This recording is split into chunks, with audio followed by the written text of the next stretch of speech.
Oke, kita sudah hampir 20 menit dari jadwal.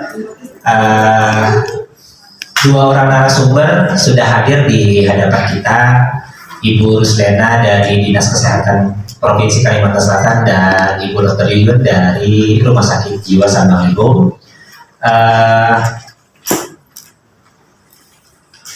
Kita sambil kawan-kawan petugas mohon dipersiapkan. Bu Lena, perkenan Bu langsung ke atas juga.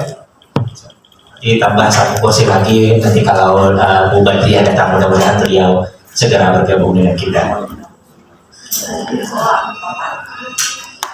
Berarti kalau Bu Badriah datang fix ulun paling bungas di sini weh. Karena yang sorangannya sini. Sisanya ibu. Baik. Sudah sekitar 90% peserta bergabung. Selamat datang Pak Kepala Dinas Sosial Kabupaten Garut Kuala. Sudah siap ya? Oke.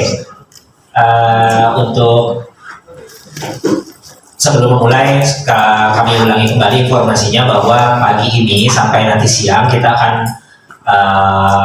menghadirkan tiga narasumber dan akan menyampaikan materi secara panel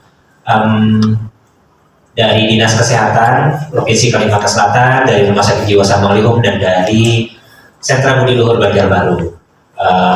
Tiga narasumber ini sengaja kita panelkan dengan harapan materi yang ini bisa langsung bersambung ya, karena memang dalam realita juga penanganan ODGJ ini tidak lepas kaitannya dengan tiga instansi yang akan nanti menyampaikan informasi di tengah-tengah kita.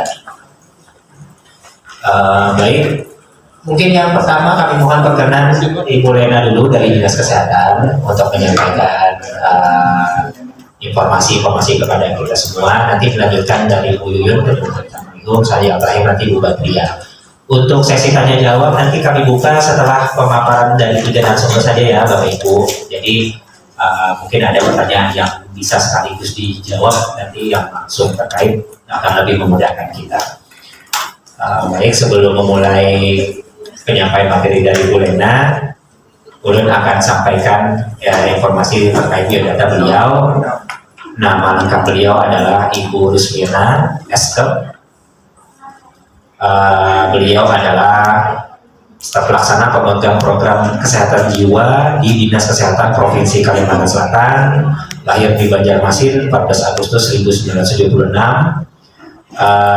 alamat kantor di Dinas Kesehatan Jalan Belitung Darat.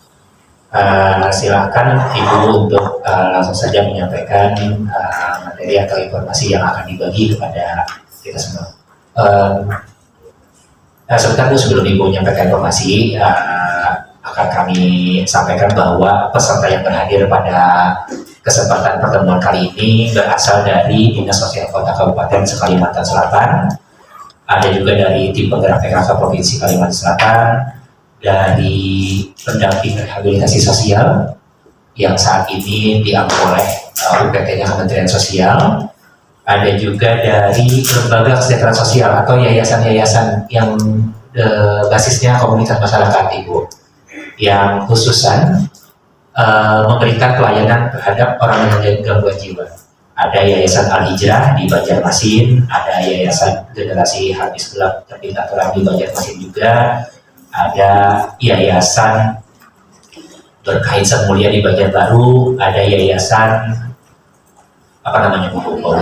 Murni Karya Sejahtera juga di Banjarbaru. Nah, ini sebagian saja Bu, karena sebenarnya banyak, namun kami coba libatkan yang memang ada concernnya terhadap penyelesaian itu. Ada juga LKS Budi Utomo di Kabupaten Tapin di Demak. Sekilas informasinya, silakan Bu Lena untuk menyampaikan informasinya. Terima kasih. Assalamualaikum warahmatullahi wabarakatuh. Tadi sudah dikenalkan oleh Pak Yudi, saya langsung aja untuk menyampaikan materi saya terkait dengan PKJM Provinsi Kalimantan Selatan. Nah, ruang lingkup Keswa ini berdasarkan Undang-Undang Nomor 18 Tahun 2014 tentang Keswa, yaitu terkait dengan promotif, preventif, kuratif, dan rehabilitatif. Promotifnya itu mempertahankan dan meningkatkan derajat Keswa secara optimal, menghilangkan stigma pelanggaran HAM ODGJ, meningkatkan pemahaman dan penerimaan masyarakat terhadap kesehatan jiwa, melakukan deteksi dini pada masyarakat yang berisiko. Yang preventif, mencegah terjadinya masalah kesehatan jiwa, mencegah timbulnya atau kambuhnya gangguan jiwa pada penderita yang sudah sembuh. Yang ketiga, kurangi faktor resiko. Yang keempat, cegah timbulnya dampak psikososial. Yang kuratif dan rehabilitatif ini mungkin ranahnya di rumah sakit jiwa Sampang itu penyembuhan atau pemulihan oleh rumah sakit jiwa, pengurangan penderitaan dan kekambuhan, pengendalian disabilitas mental, pengendalian gejala penyakit psikologi. Rehabilitatifnya pencegahan dan pengendalian disabilitas, memulihkan fungsi sosial, memulihkan fungsi okupasial, memberdayakan kemampuan ODGJ untuk mandiri di masyarakat.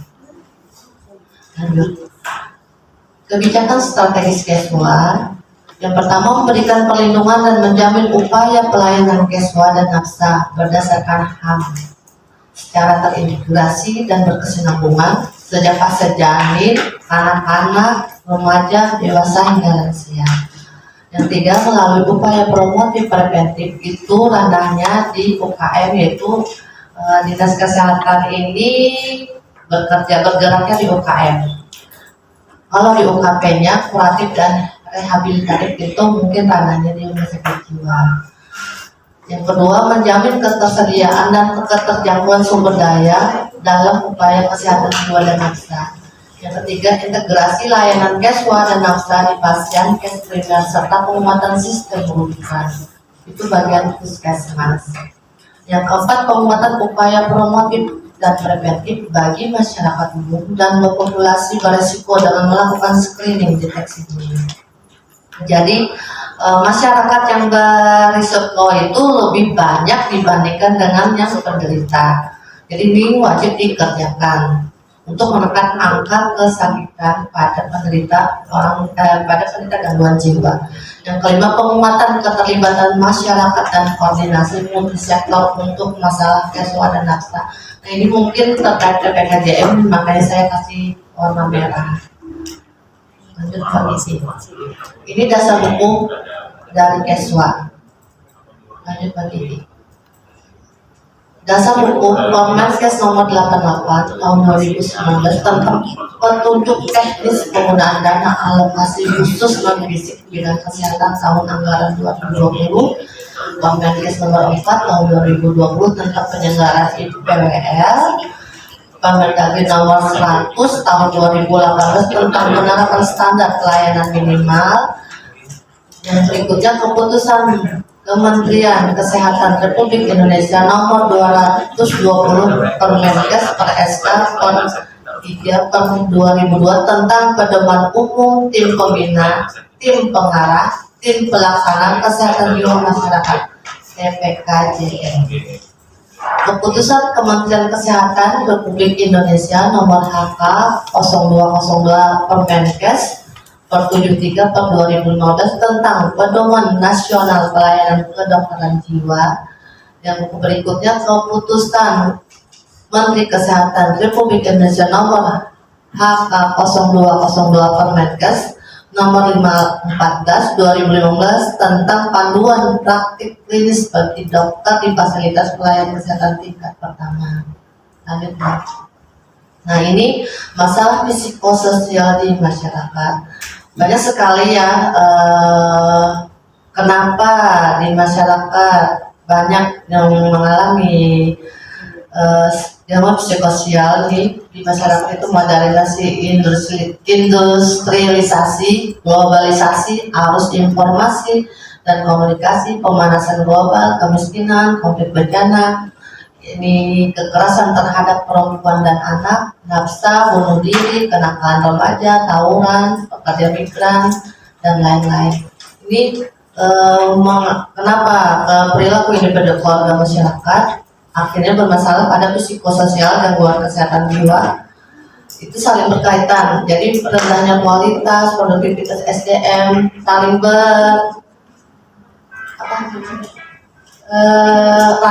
saling merantai. Lanjut Mbak Didi. Nah ini kesehatan dia dalam angka kesehatan adalah keadaan sehat baik secara fisik, mental, spiritual maupun sosial yang kemungkinan setiap orang hidup produktif secara sosial dan ekonomis. Ini kondisi kesehatan jiwa di Indonesia semakin memprihatinkan. Ini tahun berapa nih ya? Mungkin tahun ini itu tahun 2018, sedangkan sekarang masih sudah tahun 2023. Ini sudah banyak datanya. Mungkin tahun sekarang banyak lagi. Makanya kita saat ini melakukan screening deteksi pada usia lebih dari 15 tahun. Itu di usia pada anak sekolah. Di sini ada dinas nggak ada, ada. Khusus dinas sosial tidak ada di sektornya awalnya. Hanya di sini semua terkait karena screening pada deteksi dini itu di usia anak sekolah. Jadi kalau dinas kesehatan itu kami selalu melibatkan dinas pendidikan. Karena usia lebih dari 15 tahun itu ranahnya dinas pendidikan, itu kadang sekolah itu ada guru BK-nya. Kami juga mengundang guru BK juga kemarin Pak Yudi waktu rakor itu, ternyata mereka bagus lagi juga, mereka mempunyai seperti psikolog sekolah itu. Ada kantornya di pelayanannya ada di Kayu Tani. Ya, UPT-nya Dinas Pendidikan, pelayanan untuk anak yang bermasalah di sekolah. Kayak tumbuh kembang itu, gangguan tumbuh kembang itu. Nah, saya belum kesana juga kemarin terakhir dia bercerita tuh bagus itu. Kayaknya mungkin itu soalnya di sana guru BK-nya bagus, kayaknya kayak psikolog klinis. Jadi kemarin tuh kami menghadirkan dari Rumah Sakit Jiwa Sampang-Limu, dari Dinas Pendidikan. Ternyata di Sampang-Limu ini nggak tahu juga Bu bahwa kami itu melakukan deteksi dini pada puskesmas untuk sekolah-sekolah. Makanya pada waktu itu harusnya sudah dilakukan ya karena untuk menekan angka kesakitan orang penderita gangguan jiwa ini. Karena banyak ya tadi yang rasa kadang sekolah itu kan ada yang bully-bully dari kawan-kawannya, terus ada depresi, ada yang dari gurunya kejam jadi tertekan. Kan beda-beda setiap anak.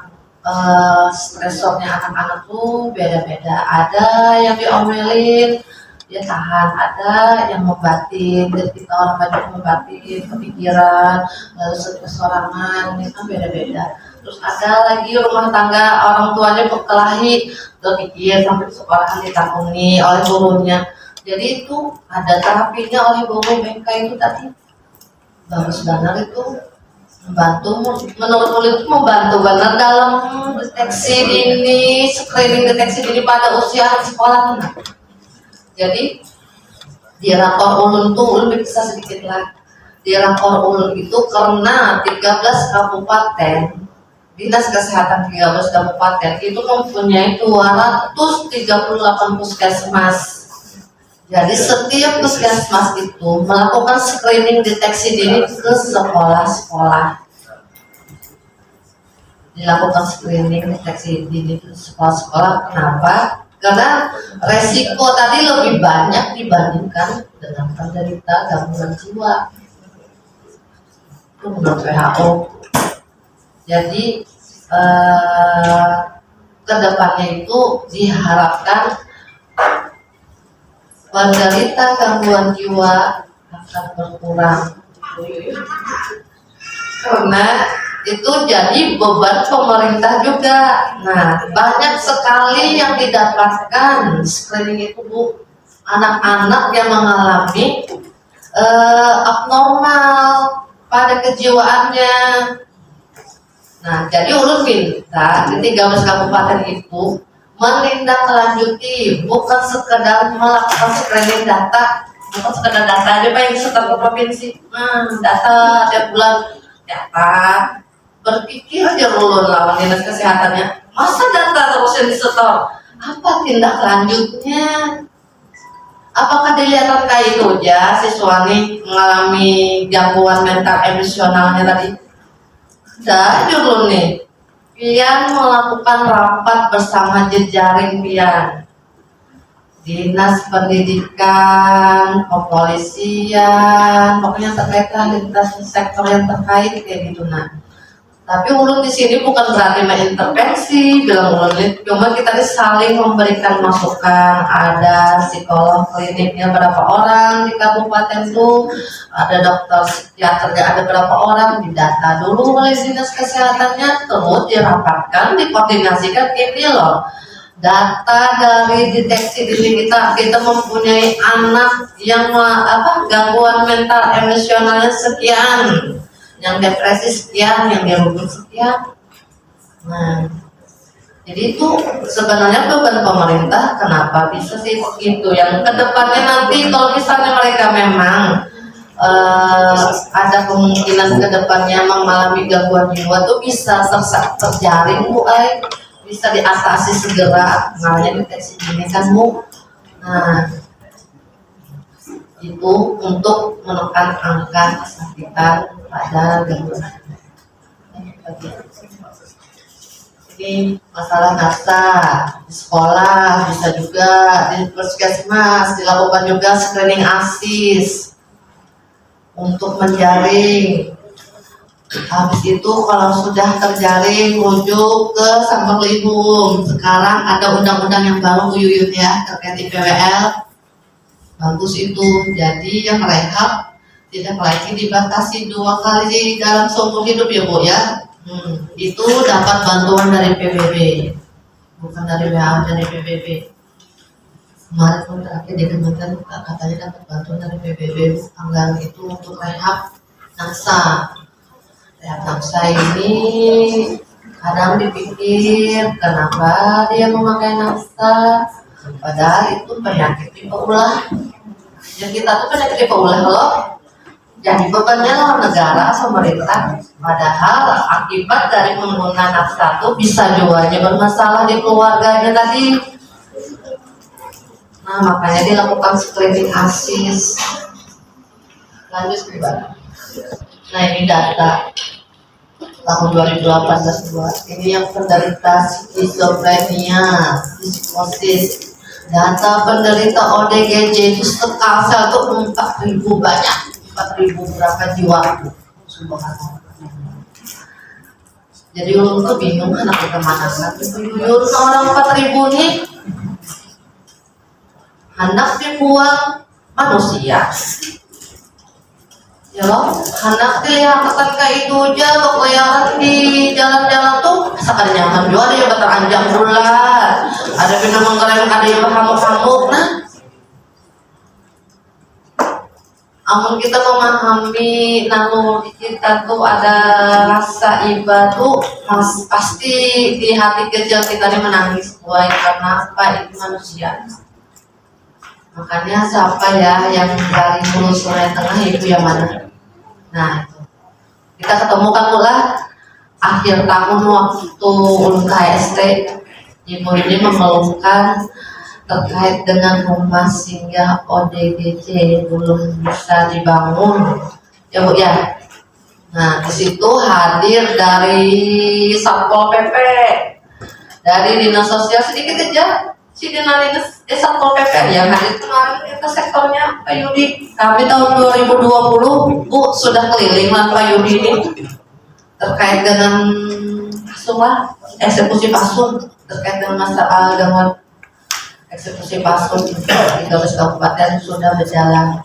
Itu sisanya Pak Yudi tahun 2022 yang masih ada pasungnya yang mendatangi kali dari Satpol PP Jasiden aku buang Jasiden di perbatasan Pak Jimmy kata orang Jasiden tuh kayak ini punya kan ada gubernur laporan biar dulu cabut jadi pejabat sudah mungkin caranya dulu nih non jopakan Jasiden kayak itu menyahut ulun apa hanya ujung-ujungnya kenapa aja kunjungan piangnya nah ulun tetap aja pejabat ulun nih kenapa berpikiran gitu maka kita nih sebagai institusi pemerintah kita yang mendampingi masyarakat untuk mengurangi stigma masyarakat. Kenapa kita yang berstigma yang jelek dengan ODGJ ya kan ulun sampai gitu kenapa pihak yang berstigma jelek dengan ODGJ maka kita nih institusi pemerintah ulun rapat PPKJM jurulnya. Nah berarti belum memahami apa itu PPKJM. Kenapa belum memahami? Karena pergeseran struktural pejabat. Nah paham sudah Pak Yudi lah kayak kita. Karena pelantikan bergeser pulang mulai tahun 2020 ulun bersosialisasi ya. Belum lagi action-actionnya.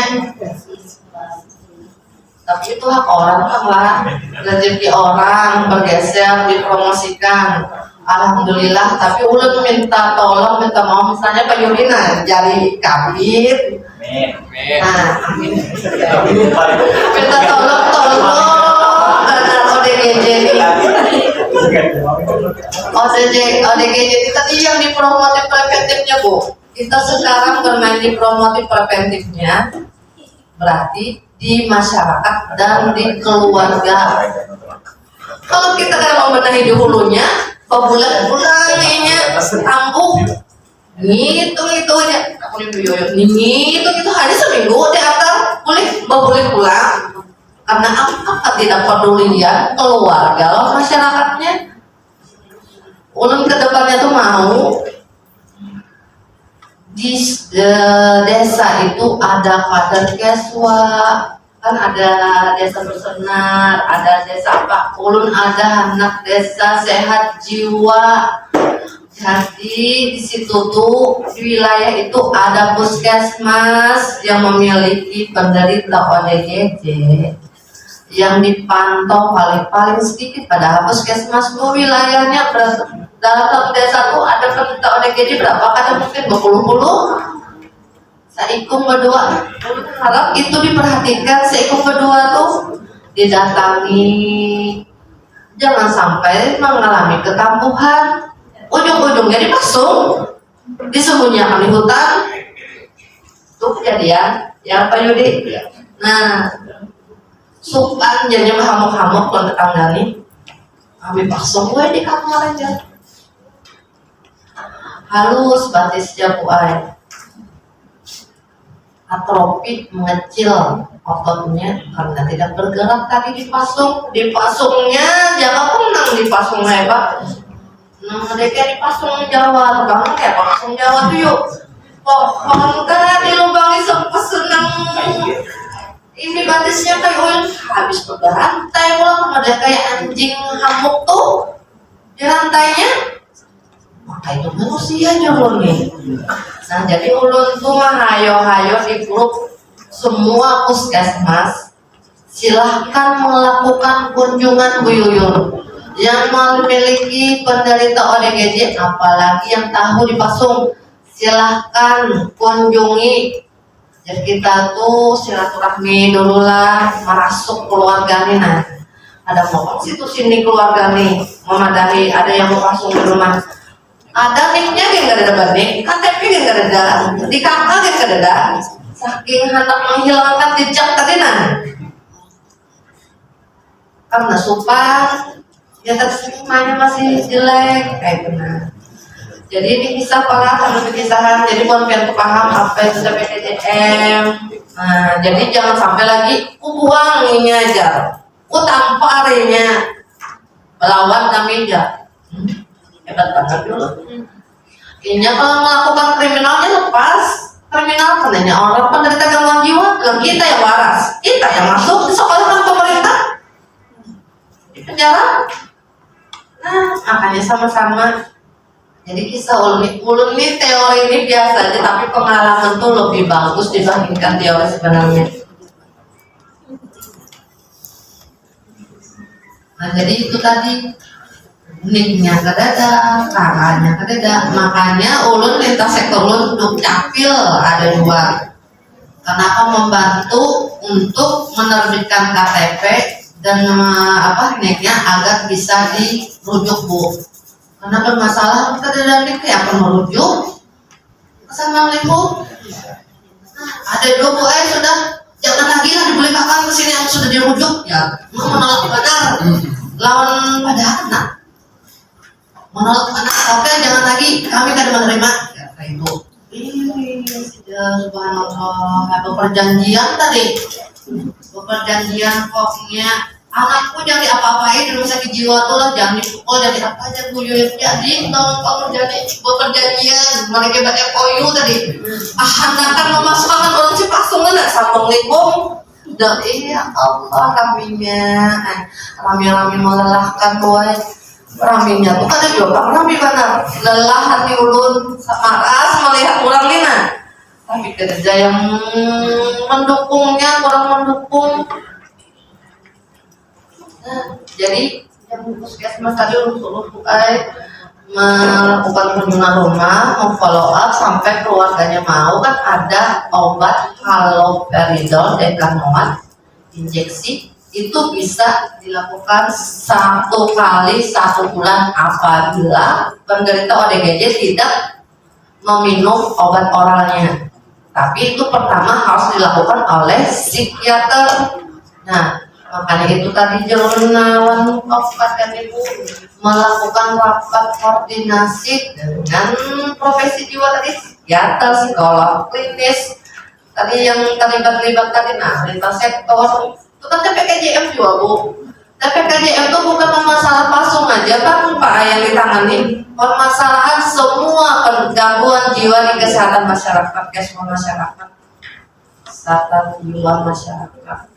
Jadi sampai dia kooperatif pasiennya tuh, kan mungkin disuntik,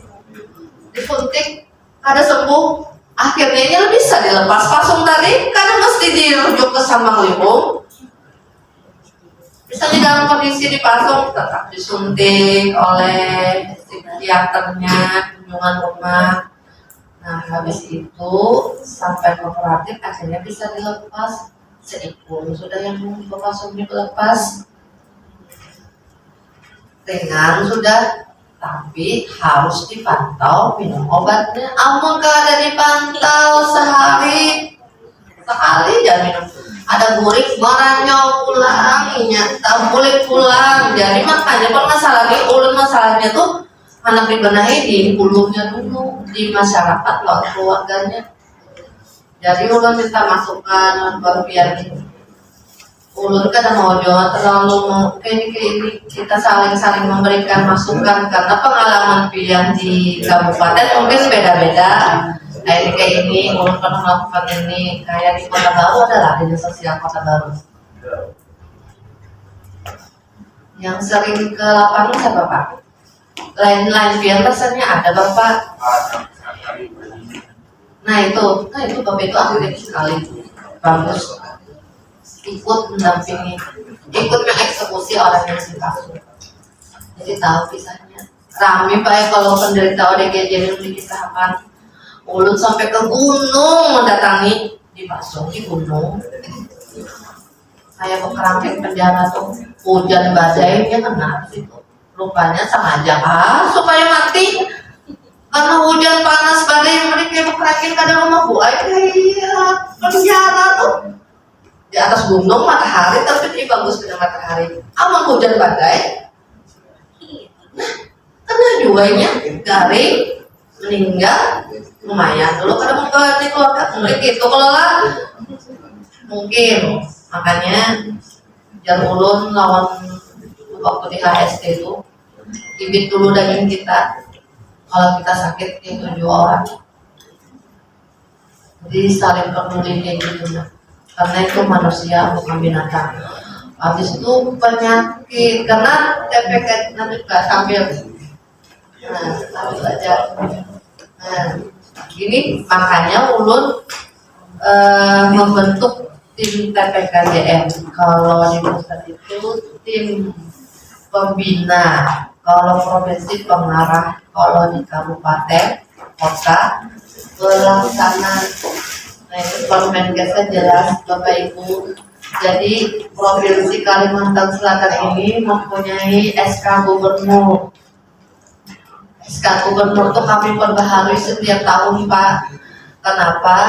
Karena setiap tahun itu berkesinambungan lintas sektor mana yang harus dikaitkan itu ulun masukkan. Kenapa? Ulun tuh mau ujungnya TPKJM ini orang penderita gangguan jiwa ini bisa diterima oleh keluarga dan masyarakat. Dia bisa produktif hidup normal walaupun dengan ketergantungan obat jiwa, tapi dia bisa hidup normal. Itu kan Bu Yuyun lah. Nah, ini Bu Yuyun ini banyak banget bisa menghibur orang yang pasca rehab tergantung lah. Nah, mereka kadang mau tahu lagi tuh orangnya, kan diambil aja ditaruh nih, ada yang ada aktif lagi nomornya. Sesuai ulun alami, ulun pernah, ulun sebenarnya perawat, tapi kan ikatan ulun sama Ansari Saleh, kami lulusan Ansari Saleh sama lawan ibu ini, tapi ibu ini dipindah ke rumah sakit jiwa sama hukum. Kalau ulun bergerilya di UPD dinas, kembali ke dinas. Jadi di rumah sakit jiwa, dulu rumah sakit jiwa Ayu Tangi Ujung, rumah sakit jiwa pusat Ayu Tangi Ujung, dia atau udah rumah sakit gila, itu berarti jempuhannya orang mana orang sakit Ayu Tangi Ujung ya, sudah paling ujung soalnya diantar orang rame tapi menyedihkan. Karena ini sudah sembuh, keluarganya ada seorang istri muda kan gitu. Kenapa Bu ulun jemput? Nah, itu buat dulu tuh. Lagi pian tuh dari mana Bu? Ketukangan. Bisa, ibu ketukangan masih jauh kalau ketukangan. Ada diambil, ulun boleh bawa ojek lah. Jangan ulun nih. Bisa yang jualan biar di sini sesabar aja ulun nih. Ini sudah waras normal karena orang jiwa tuh kada selamanya gila. Kalau ini teratur, minum obat, diperhatikan sehatnya. Karena ada jiwa yang akut. Kalau akut tuh tiba-tiba serangan mula akut. Yang higa ya tampaknya. Kalau yang sudah akut tuh kambuh, padahal sudah minum obat ditakuni kamu di sebelah guringnya kan. Kenapa Bu? Ini tuh jadi ikat ya. Ya ambil dulu nih. Jangan dilepas lah, jadi fiksasi Bu. Ini kamu aja kada minum obat. Nah, ya kalau ambil nih. Ini akibat orang kada minum obat. Lalu paham lainnya. Jangan ada yang melepas dulu lah. Soalnya amunnya kamu itu lalu disuntik dulu, disuntik supaya tenang. Nah, kadang-kadang kawannya malas lo ngarni sekamar. Belum kesian buai, ya belum lepas. Ya dah. Jadi itu. Jadi yang ruang tenang tuh dimasukkan orang hanya kalau karena penuh tadi. Protes ini yang tenang apa? Boja apa dulu sambil menyeprai kan padahal mulai saat saya menyeprai kamar terus 3 wanita tuh menyeprai. Nah diseprai. Boja apa dulu? Jangan lagi digunakan di kamar sini apa dulu nih? Barangnya wajah sama-sama. Ada kami kan auring ya. Yang kada waras dimasukkan sudah pasti tenang ruang tenang ini yang sudah sembuh yang menunggu jemputan keluarga tadi karena kepenuhan ruangan dimasukkan di situ sekalinya protes meranya wajahnya pada auring kami jaga-jagaan di jajan pada seorang pakai itu juga ya kan jauh lebih tinggi jaga itu makanya Bang tadi permasalahan ada spesifik. Nah ini tujuannya dari TPKJM ini lintas sektor yang terkait multi sektor, pada satu sektor aja multi sektor sampai disparitas sampai yang ada modal desa tuh yang bisa memberi modal penderita ODGJ untuk berkarya nih. karena di rumah sakit sama kan gue dibekali keterampilan. Nah pasti dia ngulik di habis dari waktu awal dia modali barangnya dari 500.000 dulu mencobai bisa adanya nih kejuran nih bekarya hanya di masyarakat kayak kita lo asik kan.